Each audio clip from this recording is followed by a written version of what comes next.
Bienvenue à tous dans cette vidéo dans laquelle on va voir quelques grandeurs liées à la quantité de matière, comme le volume, la masse volumique, la pression, etc. Donc voyons ensemble tout d'abord la relation entre la masse volumique et la quantité de matière. Donc on sait déjà que la masse volumique a cette expression-là, c'est le rapport de la masse sur le volume. Bien sûr, X c'est un quart, ou bien c'est une espèce chimique. D'accord. Donc, si on fait sortir M, ou bien si on isole M, on va avoir que M égale à ρ fois V.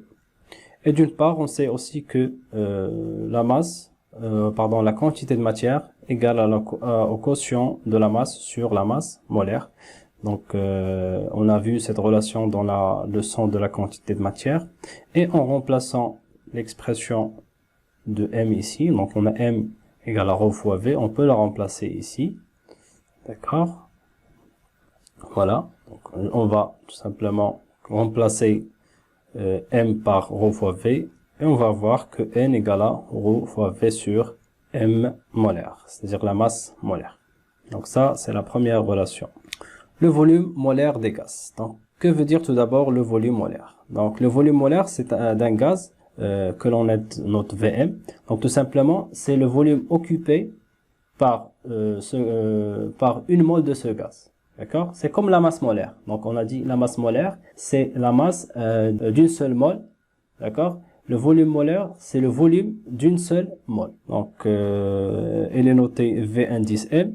Et bien sûr, ce gaz, il est pris dans des conditions définies de température et de pression. Pourquoi? Parce que on sait que les gaz, ou bien les volumes des gaz, dépendent de la température et de la pression. Ça veut dire Vm va avoir des valeurs bien sûr précises et qui varient selon la température et la pression. Par exemple, dans les conditions normales de température et de pression, c'est-à-dire P égale à 1 atmosphère et θ égale à 0 Celsius. D'accord? Ces deux conditions-là, c'est-à-dire lorsque la pression égale à 1 atmosphère et lorsque θ égale à 0 degrés Celsius, on appelle ça les conditions normales. Donc ça, c'est à retenir. Donc le volume molaire, il a cette valeur-là. D'accord? Il est égal à 22,4 litres par mol. Donc litre par mol, c'est l'unité du volume molaire. Et dans les conditions standards, lorsque P égale à 1 atmosphère et θ égale à 20 degrés Celsius, d'accord? V molaire, ou bien le volume molaire, égale à 24 litres par mol. Donc s'il vous plaît, donc ces deux conditions sont à retenir. Lorsqu'on vous dit quelles sont les conditions standards, ça veut dire lorsque la pression égale à 1 atmosphère et la température égale à 20 degrés Celsius. Lorsqu'on vous dit les conditions normales, P égale à 1 atmosphère aussi et θ, c'est-à-dire la température égale à 0 degrés Celsius. Et dans les conditions standards, Vm égale à 24 et dans les conditions normales, Vm égale à 22,4. Donc ça, c'est très important. Voyons maintenant la relation entre le volume molaire et la quantité de matière. Donc les deux relations, ou bien les deux grandeurs sont liées par cette relation-là. Soit un gaz, quelle que soit sa nature, de volume V, d'accord. La quantité de matière qui se trouve dans ce gaz, c'est-à-dire le nombre de particules dans ce gaz, égale à ça, égale à V sur V molaire. Par exemple, le dihydrogène ou bien le dioxygène. Si on désire calculer sa quantité de matière en connaissant bien sûr son volume, il suffit de connaître les conditions où se trouve ce gaz, c'est-à-dire les conditions, est-ce qu'il s'agit d'une condition normale ou bien standard, d'accord? Et on remplace Vm par la valeur et on peut chercher. Bien sûr, V c'est le volume du gaz en litres, Vm c'est le volume molaire en litres par mol et N c'est la quantité de matière. Donc ça, c'est une autre relation, bien sûr, pour calculer la quantité de matière. Rappelons cette fois-ci de la densité par rapport à l'eau. Donc on sait que pour les liquides et les solides, donc s'il vous plaît, notez bien ça, juste pour les liquides et les solides, pas pour les gaz. D'accord? La densité est définie par, ou bien comme étant le rapport, d'accord, de la masse volumique par la masse volumique de l'eau. Donc bien sûr, ρ c'est la masse volumique du corps et ρ indice O c'est la masse volumique d'eau qui est égal à 1 gramme par centimètre cube. Et on sait maintenant que N égale à ρ fois V sur M. D'accord? Ça, c'est la relation qu'on vient de démontrer tout à l'heure. C'est la première relation qu'on a vue. On peut remplacer cette fois-ci, bien sûr, ρ. Voilà, on a déjà ça. Donc, on peut remplacer ρ par ça. Donc, puisque D égale à ρ sur ρ de l'eau, on peut chercher ρ. Ça va donner D fois ρ de l'eau. Donc, on peut remplacer cette masse volumique par cette expression-là.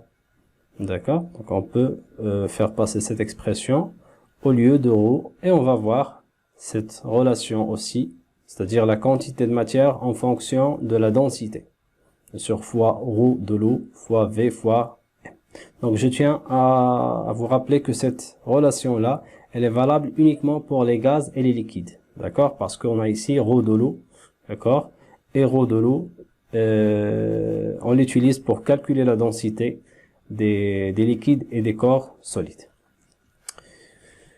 Voyons maintenant la densité d'un gaz par rapport à l'air. Maintenant, par définition, la densité d'un gaz est définie comme étant le rapport de la masse d'un volume de ce gaz par la masse du même volume d'air. Donc ici, on divise par la masse d'air et on peut écrire ça. Donc ça, c'est la masse d'un gaz quelconque, d'accord, d'un volume de gaz.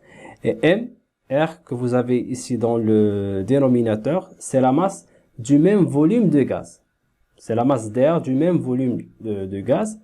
Et on peut aussi utiliser une autre relation qui est ça. D'accord? C'est la masse volumique du gaz sur la masse volumique de l'air. Et bien sûr, cette relation, c'est la relation qu'on utilise beaucoup. D'accord? Donc, s'il vous plaît, retenez-la. Et bien sûr, la densité est un nombre sans unité. D'accord? Il s'exprime sans unité parce que c'est le rapport de grandeur identique. Et dans les conditions normales de température et de pression, ρ de l'air égale à cette valeur-là, 1,293 grammes par litre. Parce que ρ de l'air, c'est-à-dire la masse volumique d'air, change en fonction de la température et de pression. Bien, donc continuons dans le même, le même axe. Donc on sait maintenant que N égale à ρ fois V sur la masse volumique du gaz. D'accord? Donc ça, c'est la relation qu'on a démontrée dans le premier axe. Juste puisqu'on parle d'un gaz, donc cette masse-là, la masse molaire, sera la masse molaire d'un gaz. Ça, c'est son volume, et ça, c'est la masse volumique, bien sûr, d'un gaz. Donc d'une part, on a ça. Donc on a dit que D égale à ρ sur ρ de l'air. En isolant ρ, on va avoir ça. Donc ρ égale à D fois ρ de l'air. Et on peut remplacer l'expression de ρ dans la relation 1. Voilà la relation 1. D'accord? Donc on va remplacer cette expression ici, puisque ρ égale à ça. Donc on peut enlever ρ et mettre à la place D fois ρ de l'air. D'accord? On va voir que N égale à D fois ρ de l'air fois V sur la masse molaire du gaz. D'autre part, on a dit déjà que N égale à V sur V molaire, d'accord, sur le volume molaire. Et on a ici la quantité de matière égale à V sur V molaire ou bien égale à ça. D'accord? Donc on peut dire que ça égale à ça. Alors regardez bien, j'ai N égale à cette expression et N égale à V sur Vm. Donc on peut dire que V sur Vm égale à cette expression-là. Voilà. Donc ici je cherche à isoler D. Je cherche à trouver une relation de la densité d'un gaz par rapport à l'air. Donc ici on peut simplifier, d'accord, par le volume. Donc il s'agit ici du même volume d'air. Donc on va avoir ça. Après, moi je désire isoler D. Donc je peux faire passer la masse volumique du gaz ici. Donc on va faire monter. Donc on va voir ça. Et pour avoir l'expression de D, je vais faire passer ρ de l'air à côté de Vm. D'accord? Après, on verra cette relation-là. Donc, on a D égale à la masse volumique du gaz, c'est-à-dire le gaz dont on cherche la densité, fois ρ de l'air fois Vm. Donc, on sait que Vm et ρ de l'air, ils ont des valeurs. D'accord? Dans les conditions normales, on sait que Vm égale à une certaine valeur. Donc, on peut calculer le produit, d'accord, dans les conditions normales de température et de pression. On a dit ça, on a dit que ρ de l'air égale à 1,293 et V molaire égale à 22,4 litres par mol. Et bien sûr, en effectuant le produit, d'accord, donc regardez bien ici, j'ai remplacé chaque valeur par les grandeurs correspondantes. Et regardez bien aux unités, j'ai ici grammes par litre, j'ai ici litres par mol. Donc ici litre c'est en dénominateur et ici litre est en numérateur. Donc je peux simplifier par les litres, d'accord? Et qu'est-ce qui va rester? Il va rester grammes et mol. Donc grammes par mol. Donc j'aurai bien grammes par mol, c'est l'unité d'une masse molaire. Donc, en effectuant le calcul, voilà, je trouve 96 grammes par mol, comme je disais tout à l'heure. En simplifiant par les litres, on va trouver grammes par mol. Et on a cette valeur-là qui est proche de 29. Donc, on peut écrire tout simplement 29 grammes par mol. Donc, la relation qu'on a trouvée tout à l'heure, c'est la masse molaire du gaz sur ρ d'air fois Vm. Donc, ce produit-là, on vient de calculer. Ça veut dire c'est 29. D'accord? Donc, la densité d'un gaz par rapport à l'air peut s'écrire sous cette façon-là. Donc, pour n'importe quel type de gaz, on peut écrire, ou bien on peut calculer sa densité, tout simplement en connaissant la masse molaire de ce gaz-là. D'accord? Sur 29. D'ailleurs, 29, c'est une masse molaire aussi, parce qu'on a ici l'unité du masse molaire, c'est la masse molaire de l'air. D'accord? Donc, en connaissant sa masse molaire, on peut connaître sa densité, tout en le divisant par 29. C'est-à-dire, on divise la masse molaire de ce gaz-là par 29, on va trouver sa densité directement. D'accord? Et bien sûr, D, c'est en unités. Voilà, M, indice gaz, c'est la masse molaire du gaz. Et on a ici une petite remarque, c'est que lorsque D est supérieur à 1, on dit que le gaz est plus dense que l'air. D'accord? C'est-à-dire que si ce gaz-là se trouve avec l'air, bien sûr, puisque le gaz est plus dense, elle va se retrouver au-dessous, d'accord? Et l'air, elle va se trouver au-dessus. C'est-à-dire ce gaz, il va couler. D'accord? Mais l'air, on va dire, il va surnager ou bien il va flotter.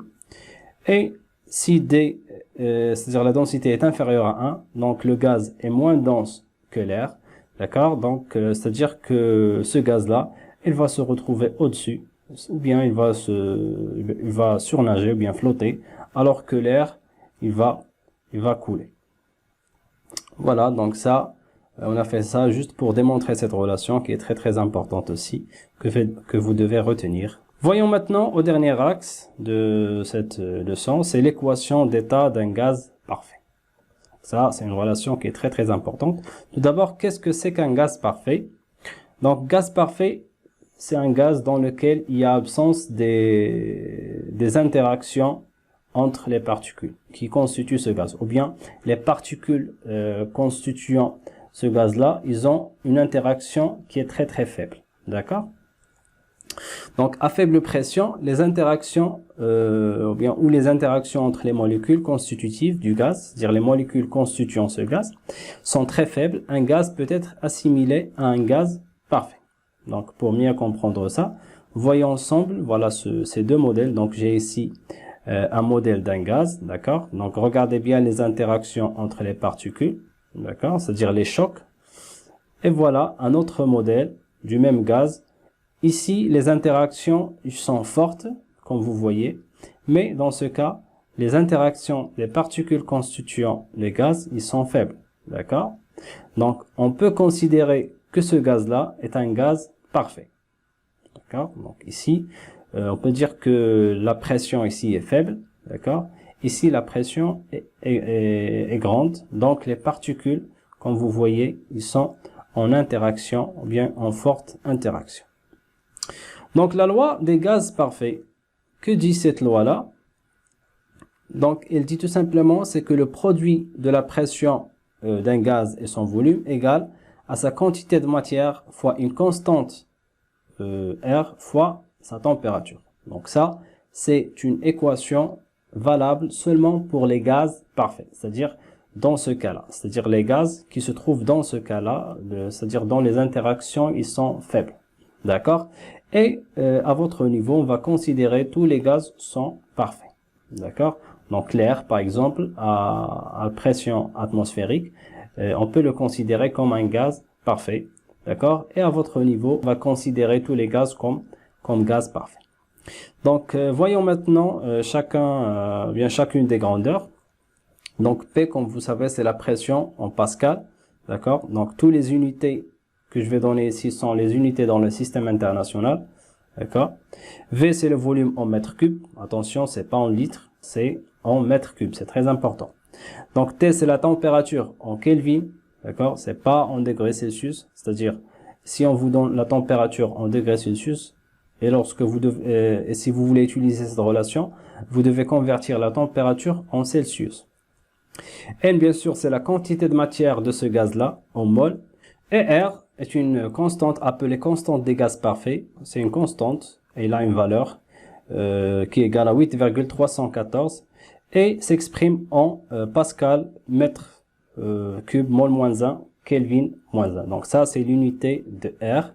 Et on peut écrire que voilà, R égale à 8,314 pascal mètre cube mol moins 1 Kelvin moins 1.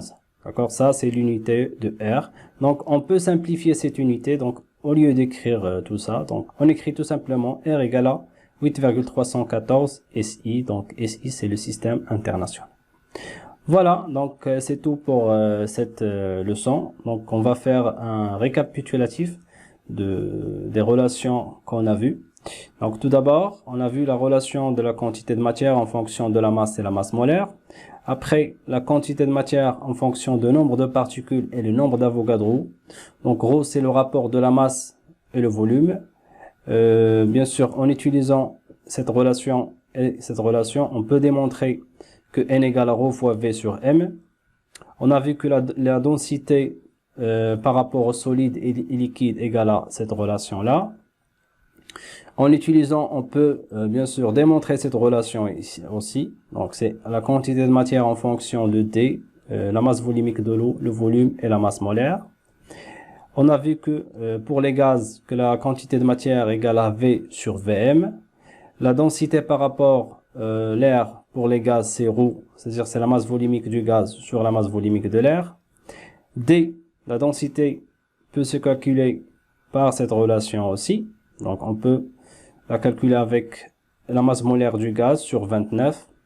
Et bien sûr, la loi des gaz parfaits qu'il faut retenir également. Donc ça constitue les relations.